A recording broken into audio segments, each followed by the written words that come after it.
বাগজান সদৃশ পৰিৱেশৰ সৃষ্টি হোৱাৰ আশংকা প্ৰকট হৈছে এতিয়া গেলেকীত। পশ্চিম গেলেকী অঞ্চলটোৰ বিভিন্ন স্থানত ভূগৰ্ভৰ পৰা নিৰ্গত হৈছে গেছ আৰু তেল।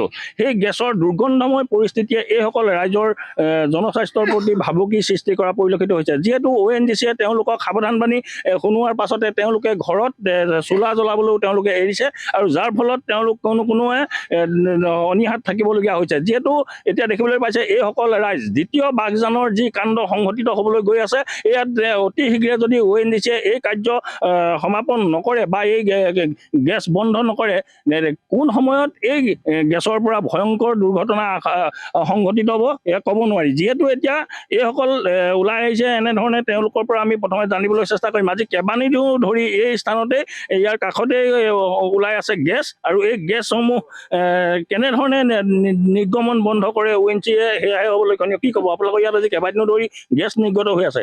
হয় হৈ আছে।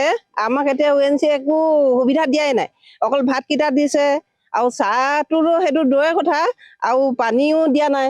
সেইটো আমি কৈছোঁ। আৰু আমাৰ এই গেলেকীত যে ইমান হেৰি হৈছে, কেঞ্চাৰ ৰোগ হৈছে, আমাক কমিশ্যনেতো একো সুবিধা দিয়া নাই, সেইটোৱে কথা আমি কৈছোঁ।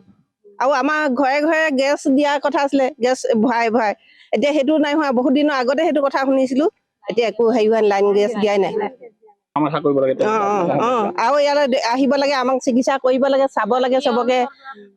আৰু এতিয়া কুকুৰা, হাঁহ, এনেকে গৰু, ছাগলী চব আছে, সেইবোৰ আমাৰ চিকিৎসা কৰিব লাগে, আহিব লাগে। ইয়াত আপোনালোকৰ আহি পেলাই আপোনালোকক বিষয়াসকলে আপোনালোকক কিবা সুবিধা কৰি দিছে নে নাই? নাই দিয়া আজিলৈকে দিয়া নাই, একো দিয়াই নাই। আজি কেইদিন হ'ল? দিম বুলি কৈ থাকে। আজি কেইদিন হ'ল বাৰু? আজি 3 দিন হৈছে, এসপ্তাহ হৈছে। কেইদিন হৈছে? এসপ্তাহ হৈছে। আজি 3 মানৰ পৰাই গম পাইছে অকণমান নিৰ্গত হৈ থকা। তাৰমানে গেছটো লিক হৈ আছিলে 3 মাহমান আগৰ পৰাই গম পাইছে। অলপ হ'লে এমাহ মানৰ আগত জনোৱা হৈছিলে, আহি মেলি তেওঁলোকে চাই মেলি গ'ল, একো মীমাংসা নকৰিলে। হয়, তেখেতৰ যি ইয়াৰ পৰা গেছ নিৰ্গত হৈছে, সেই গেছৰ পৰা ছালত তেওঁলোকৰ পুৰা যি ভাৱ তেওঁলোকৰ উৎপন্ন হৈছে, আৰু তেওঁলোকৰ ইয়াতে খজুৱতি হৈছে কিছু লোকৰ, আৰু তেওঁলোকৰ বিভিন্ন ৰোগ ইয়াত সৃষ্টি হোৱা ছালৰ ৰোগ পৰিলক্ষিত হৈছে। আৰু ইয়াত যথেষ্ট মহিলা আছে, আমি তেখেতলোকৰ পৰাও জানিবলৈ চেষ্টা কৰিম কি হৈছে প্ৰকৃততে। আপোনালোকে খাবলৈ পাইছে নাই? খাবলেতো অলপ পুৰা হৈছে বাৰু, দিছে বাৰু, কিন্তু মানে এনেকুৱা এটা ভয়ানক পৰিস্থিতি, আৰু এতিয়া সৰু বাচ্চাবিলাক আছে, ভয় হৈছে আৰু তেনেকুৱাৰ পৰা।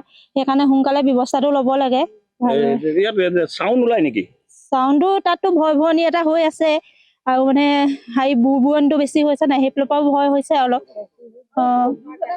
সেয়াও তেওঁলোকে জনাইছে যে কি হৈছে ইয়াত প্ৰকৃততে খাৰৰ গোন্ধ পাইছে। জুইচিলা খাৰ গোন্ধ ওলাইছে। আজিতো কেনেকে গেছ হৈছে। আমাৰ আৰু ইয়াতে বিভিন্ন লোক আছে, বিভিন্ন দল সংগঠনৰ ইয়াতে লোকো আহি উপস্থিত হৈছে। ইয়াত যিহেতু যুৱ ছাত্ৰ পৰিষদৰ লোকো আছে, কি ক'ব? ইয়াত কমকৈ আপোনাৰ পৰা জানিবলৈ চেষ্টা কৰিছোঁ। ইয়াত যে যি দুৰ্ঘটনা সংঘটিত হোৱাৰ এক আশংকা প্ৰকট হৈছে, ইয়াতে গেছ অহৰ্নিশে নিৰ্গত হৈছে এই পশ্চিম গেলেকী অঞ্চলত, কি ক'ব? হয়, এই পশ্চিম গেলেকী বিষ্ণুপুৰ আদৰ্শ গাঁৱত যিটো আজি 7 দিন ধৰি গেছ নিৰ্গত হৈ আছে, তাৰ ONGC বিভাগে তৎকালীনভাৱে ইয়াৰ সমাধান কৰা কোনো এটা সূত্ৰ সৃষ্টি কৰিব পৰা নাই। ইয়াত বিভিন্ন বেমাৰ আজাৰৰ পৰা পশু পক্ষীৰ কাৰণে, জীৱকুলৰ কাৰণে এটা ভাবুকি সৃষ্টি হৈছে। আৰু ইয়াত অকল খানাটো দি তেওঁলোকক সন্তুষ্ট কৰিলেই নহ'ব বুলি ভাবোঁ, কাৰণ কেলৈ এইসকল মানুহ এটা হস্তান্তৰ কৰি এটা শিবিৰলৈ নিব লাগে।